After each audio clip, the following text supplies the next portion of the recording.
Imagine your country has been facing a terrorist incursion for over 30 years.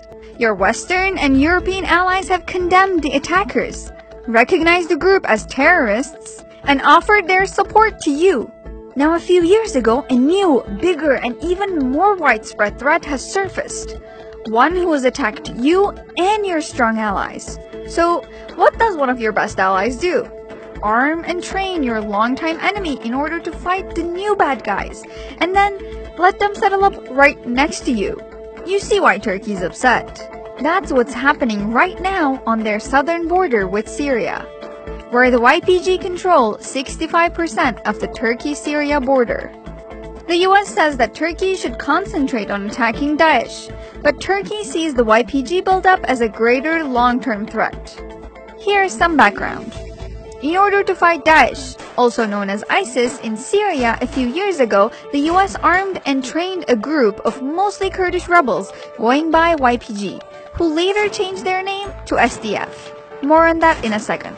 The SDF moved into areas which Daesh had been controlling, and they decided to stay and hold up in cities like Afrin, Manbij, and others.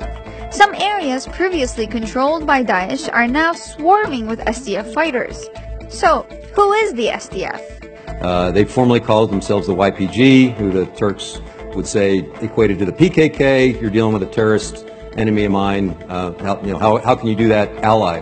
So we literally played back to them that you got to change your brand. What do you want to call yourself besides the YPG? And with about a day's notice, they declared that they were the Syrian Democratic Forces. I thought it was a stroke of brilliance to put democracy in there somewhere. That's right. The SDF were told to rename themselves by the US. But why? Aren't they the military wing of the PYD? They are, yes. Is that right, General Dunford? That is correct. The leftist Syrian Kurdish political party founded in 2003. Reports indicate that they're aligned or at least have substantial ties to the PKK. Is that true?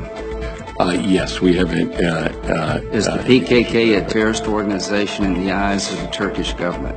The PKK is a terrorist organization not only in the eyes of the Turkish government, but in the eyes of the U.S. government as well, Senator. Turkey says this is why they launched an operation to clear the area of the SDF. So, how would you feel about your allies arming your enemies, then asking you not to fight against them?